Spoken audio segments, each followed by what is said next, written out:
अस्सलामुअलैकुम। कैसे हैं आप सब लोग? उम्मीद करती हूँ सब लोग खैरियत से होंगे और खुश होंगे। अल्हम्दुलिल्लाह मैं भी बिल्कुल ठीक-ठाक हूँ। तो आप लोगों को 13वां रोज़ा बहुत-बहुत मुबारक हो। और तो यहाँ पर मैं निकाल रही थी घी, तो मैंने कहा चलें आज घी से शुरुआत करते हैं। तो इधर चूल्हे पर निकल रहा है घी और इधर मैंने पालक जो है था वो फ्रिज में से निकाल कर उसको वॉश करके इसको रख दिया था और फ्रीज़र से कोफ्ते भी निकाल लिए थे। और आपने किसी भी व्लॉग में मैंने आप लोगों ने देखा होगा मुझे कोफ्ते बनाते हुए भी और पालक को भी काटते-कूटते हुए भी।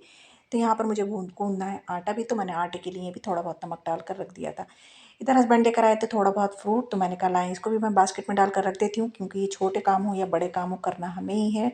तो लगे हाथों ये भी मैं सब इसको डाल-डूल कर रख देती हूँ। जो इसमें थोड़ा बहुत कूड़ा वगैरह पत्ते वगैरह होते हैं वो भी निकाल कर मैं फेंक दूँगी।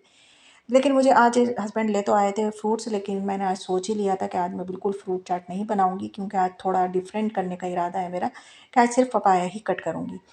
तो यहाँ पर हमारे कोफ्ते जो थे वो डन हो चुके थे, लगभग भुन चुके थे। तो अब इसमें मैंने पानी लगा दूँगी जितनी मुझे रिक्वायरमेंट है इसमें, मतलब थोड़ा-सा मतलब ठीक-ठीक से अच्छे नहीं लगते हैं ये, थोड़े ज़रा थिन से ही अच्छे लगते हैं। तो इस वजह से मैंने जितनी रिक्वायरमेंट थी इसमें पानी मैंने डाल दिया है और इनको मैं फिर से एक बार खदबदी जो कहते हैं ना वो दे लूँगी और फिर मैं डन हो जाएँगी।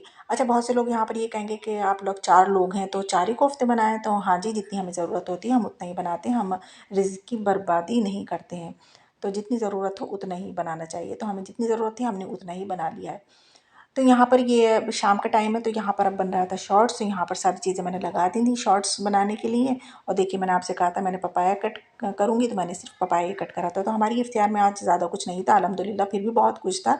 अल्लाह का लाख लाख शुक्र, कोफ्ते थे, खजूरें थीं, पपाया था, पकौड़ियाँ थीं और मैदा की खजूरें हैं, शरबत है। मैदा की खजूरें तो हमारी हस्बैंड ने थोक के भाव पे ला के रख दी हैं, इतनी ढेरों ला के रख दी हैं उन्होंने कि बस अब खाते रहो। तो ये है वो थोक के भाव की मैदा की खजूर है। तो यहाँ पर दस्तरखान लग चुका था, हम सब लोग बैठे हुए इंतज़ार कर रहे थे, मतलब रोज़ा खोलने की नहीं, बस दुआएं वगैरह मांग रहे थे। तो यहाँ पर अब हम रोज़ा खोलेंगे। रोज़ा खोलने के बाद अब ये नमाज़ पढ़ी, उसके बाद चाय का दौर चलता है। तो यहाँ पर चाय बना ली थी मैंने और यहाँ पर थोड़े बहुत चिप्स जो थे वो फ्राई कर लिए थे। अच्छा, पापड़ और जो साबूदाने के जो चिप्स होते हैं वो ख़त्म हो चुके थे, तो बस खाली आज मैंने यही वाले चिप्स जो थे वो थोड़े बहुत फ्राई कर लिए थे और यहाँ पर हमने चाय वगैरह से हम फारिग हो चुके थे। अब वही फिर किचन में मैं आ जाती हूँ, तो किचन में अब ये भगोना जो था सुबह का रखा हुआ था, तो मैंने इसमें सुबह में पानी भर के रख दिया था कि मैं इसको शाम को ही वॉश कर लूँगी। तो यहाँ पर मैंने इसको चूल्हे पे चढ़ा दूँगी, सिम करके इसको मैं रख दूँगी। तो ये ना जितनी भी इसके अंदर ये खुरचन लगी हुई है सब ये फूल जाएगी। तो मैं ये फिर बआसानी इसको मैं खुरच कर छुटाऊँगी ना तो आसानी से छूट जाएगी, ये आप लोग देखेंगे आगे। अब यहाँ पर जो किचन की जो मतलब फैला हुआ है वो समेटा-समाटी करूँगी। और ये जो आप देख रहे हैं सिरप की और ये रूह अफ़ज़ा की जो बॉटल है इसको अपनी जगह पर रखूँगी। और ये बेचारी धड़ाम-धड़ाम गिर चुकी है। तो इसको मैं अपनी जगह पर रखूँगी, क्योंकि जब मैं शॉर्ट्स बनाती हूँ तो यहाँ से मैं चीज़ हटा देती हूँ, बस वही चीज़ें रखती हूँ जो सही लगती हैं। तो अब किचन को थोड़ा बहुत समेटा जा रहा है और फिर जो है बर्तन वग़ैरह वॉश करे जाएँगे। थोड़ा बहुत पपाया बच गया था खाने से, तो वो मैंने रख दिया है उठा कर के, मैं हम तरावी के बाद जो है वो खा लेंगे। अब यहाँ पर ये विंडो जो थी ना, तो इसके ऊपर कई दिन से मैंने डस्टिंग वगैरह नहीं करी थी, तो आज मैंने कहा चले मैं इस टाइम कर लेती हूँ, क्योंकि फिर मैं सुबह में फिर भूल जाऊँगी, किसी काम में लग जाऊँगी तो फिर मैं भूल जाऊँगी। चले मैं लगे हाथों इसकी डस्टिंग भी कर ही लेती हूँ। तो मैंने जल्दी से कपड़ा उठाया और शड़ाक-पड़ाक से लेके इसकी सफाई कर दी मैंने। और ये चूल्हे पर रखा हुआ है हमारा पानी कि ये गर्म हो रहा है हल्के-हल्के होकर, और इधर पहले मैं बर्तन ये वॉश करूँगी, बाद में ही मैं इसको खुरच-खुरच के सब छुटा लूँगी। तो देखिए मैं ये स्पून से खुरच-खुरच के छुटा रही हूँ, तो ये आसानी से छूट रहा है। तो ये सब जितना भी सब निकलेगा इसका कचरा कबाड़ा, तो मैं ये सब फेंक दूँगी डस्टबिन में और इसको मैं स्टील के स्क्रबर से बिल्कुल साफ़ करके माँज लूँगी। तो बिल्कुल देखिए पता भी नहीं चल रहा है कि इसके अंदर कोई चीज़ पक्की थी, कोई चीज़ जल गई थी, कुछ खुरचन कुछ भी नहीं। बस इस तरीके से साफ़ करें तो बहुत आसानी से साफ़ हो जाता है बर्तन और बिल्कुल से नीट एंड क्लीन हो जाते हैं। अब यहाँ पर तरावी से जाने से पहले मैंने कहा फ़ेनी भी भिगो कर रख देती हूँ, क्योंकि आज सहरी में हमारे हस्बैंड की फ़रमाइश है कि सहरी में वो फ़ेनी खाएँगे मीठे में। तो मैंने कहा लाएँ मैं भिगो कर रख देती हूँ।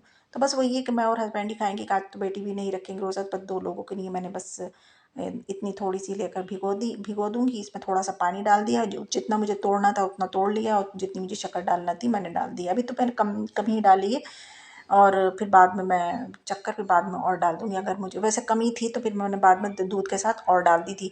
तो इसमें इस टाइम पर शक्कर डाल देंगे ना तो सारी डिज़ोल्व हो जाएगी, इसके अंदर डिज़ोल्व हो जाएगी, तो इस वजह से मैं डाल देती हूँ इस टाइम पर। फिर बाद में आकर मैंने इसके अंदर दूध भी डाल दिया था, जब ये फूल गई थी तो और मैंने जितनी मुझे शक्कर की ज़रूरत थी इसके अंदर और फिर मैंने और डाल दी थी, क्योंकि फीकी रह गई थी, इतने इतने मतलब शक्कर में ये फीकी थी। तो फिर इसके बाद बस फिर मैंने इसके बाद फिर मैं चली गई थी और वही मैंने अपनी नमाज़ वग़ैरह पढ़ी थी और वही करा था। ये पपाया रख दिया मैंने इसके ऊपर कि अब ये सामने रहेगा तो मुझे याद रहेगा कि पपाया भी खाना है, नहीं तो फिर ये ख़राब हो जाएगा। फिर मैं अगर इधर-आधर रखा छोड़ दूँगी तो ये ख़राब हो जाएगा। तो बस ये सब कराया और मैंने वही आज दिन भर के तो बस छोटे-छोटे से क्लिप लेकर आप लोगों के लिए एक व्लॉग बनाया है, क्योंकि जो मेरे डेली देखना पसंद करते हैं व्लॉग, वो इंतज़ार करते हैं और उनको अच्छे लगते हैं मेरे व्लॉग, क्योंकि उनको अच्छे लगते हैं तभी तो वो लाइक करते हैं और तभी वो कमेंट्स करके मुझसे कहते हैं। तो मुझे भी आप लोगों के कमेंट्स का इंतज़ार रहता है और आप लोगों के लाइक का भी इंतज़ार रहता है और कमेंट्स का भी इंतज़ार रहता है। इंशाल्लाह फिर मिलूँगी आपसे 14 रोज़े को इंशाल्लाह। तब तक के लिए मुझे रखना दुआओं में याद, मैं रखूँगी आपको अपनी दुआओं में याद। अल्लाह हाफ़िज़।